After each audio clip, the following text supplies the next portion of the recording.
حافظ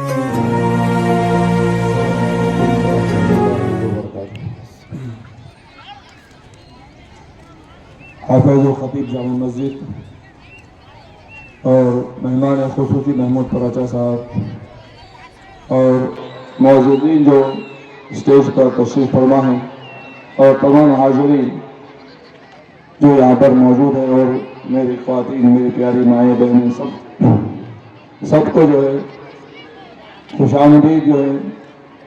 آپ تمام نے اپنے مصروف ترین وقت میں سے ہمارے لیے وقت نکالا اور اس تقریب میں شرکت کی، آپ سب کے لیے جو ہے خیر مقدم ہے۔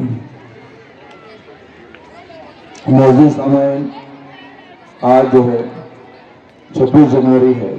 آپ سب کو پتا ہے کہ 26 جنوری ہے، لیکن ہم جو 26 جنوری مناتے ہیں اس کی کچھ وجوہات یاد ہوتی ہیں۔ یہ یوم جمہوریہ ہے۔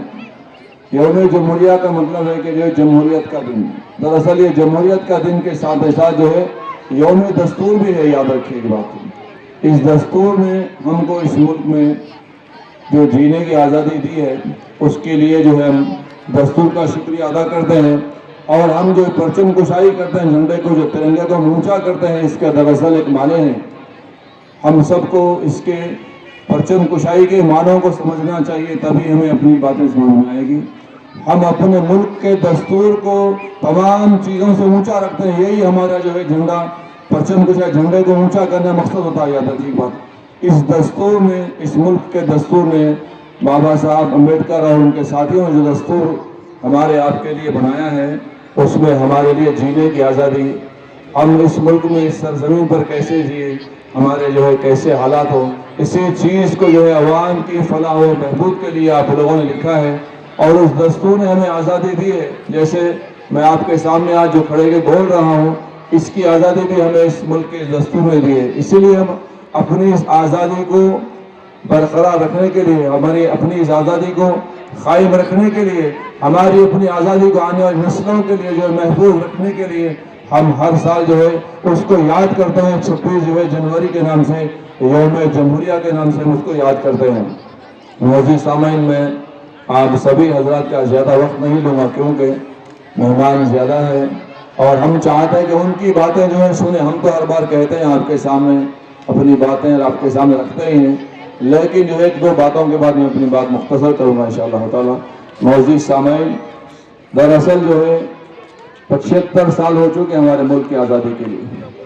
ہماری بھی خواہش ہے کہ ہم جو ہے اپنے ملک کی خدمت کریں، ہماری نسلوں کی خواہش ہے، ہمارے بچوں کی خواہش ہے، ہمارے بھائیوں کی خواہش ہے کہ ہم بھی جو ہے اس ملک کی ترقی میں جو ہے برابر کے حصے دار بنیں۔ چونکہ محمود پراچا صاحب ہمارے درمیان ہیں، ایک آپ جو ہے نیشنل ہندوستان کے کونے کونے میں جانے پہچانے جاتے ہیں، اور معروف سپریم کورٹ کے وکیل بھی ہے۔ میں چاہتا ہوں کہ ان کے سامنے جو اپنی چھوٹی سی بات رکھوں۔ ہماری خواہش ہے کہ جو ملک کی آبادی کے حساب سے ہمیں بھی جو ہے تحفظات دیے جائیں۔ 18% کی ہماری آبادی ہے، ہمیں بھی جو اس ملک کو تحفظات ملے، ہمارے بچے بھی جو ہے فوج میں، پولیس میں، IIT میں، میڈیکلز میں، ہاسپٹل میں جو ہے تحفظات ریزرویشن کی بنیاد پر جو ان کو بھی اپنی خدمت کرنے کا موقع ملے۔ چونکہ یہ بات آپ کی کم سے کم ذہن نشین ہو جائے، اس لیے میں نے بات رکھی ہے۔ ہم بھی چاہتے ہیں کہ اس ملک کی ترقی میں برابر کے حصے دار ہوں، ہم بھی چاہتے ہیں اس ملک کی ترقی میں جو ہے شریک ہوں، اور ہماری نسلیں بھی جو اس ملک کو اپنی جان کی، اپنی بازی، ہر چیز کی، اپنے جان، اپنی مال، اپنا وقت، ہر چیز اس کی جو ہے ترقی میں لگائیں۔ ہماری یہ کوشش ہے انشاءاللہ تعالی کم سے کم ایک بات ذہن نشین تو ہو جائے، اور ملک کے کونے کونے تک ہماری بات پہنچ جائے۔ ہم بھی چاہتے ہیں کہ ہمارے بچوں کو تعلیم میں ریزرویشن ملے۔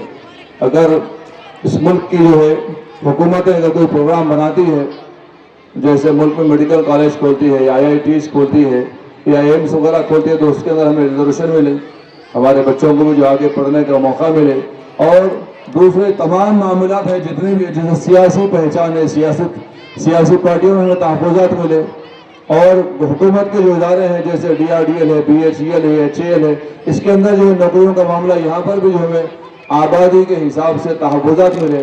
ہمیں بھی جو ہے خصوصی جو ہے وہ ایک نشست ہمیشہ محفوظ رہتی ہے، جس کی وجہ سے ہم اور ہماری نسلیں جو ہے آگے بڑھیں گی انشاءاللہ تعالی۔ معزز سامعین، اگر ہم اب اس بات پر توجہ دیں کہ ہمیں بھی جو ہے ریزرویشن چاہیے، اس ملک کی ترقی کے برابر حصے دار بنے، ہمیں بھی جو ہے احتجاج اور روٹیشن جو ہے آگے چلے کرنا پڑے گا، یا پھر حکومت کو منوانے کے لیے محمود پراچا جیسے لوگوں سے، جیسے بھانو پرتاپ سنگھ ایڈوکیٹ صاحب ہے اور رویندر کمار ہے، ایسے ایڈوکیٹ جنہوں مسلسل تحریکیں چلا رہے ہیں کہ جو ہے قوم کو ان کے تمام حق ملے، ان کے لوگوں سے جو ہے مشورہ کرنا پڑے گا، ان کے ساتھ جو ہے تعاون کرنا پڑے گا۔ میں اپنی بات کو بہت مختصر کرتے ہوئے جو ہے آپ سبھی کا جو ہے اس جلسے میں حاضر ہونے، اس مقام کو جو ہے آنے کے لیے اپنا قیمتی وقت دینے کے لیے بہت بہت شکریہ ادا کرتا ہوں۔ السلام علیکم ورحمۃ اللہ وبرکاتہ۔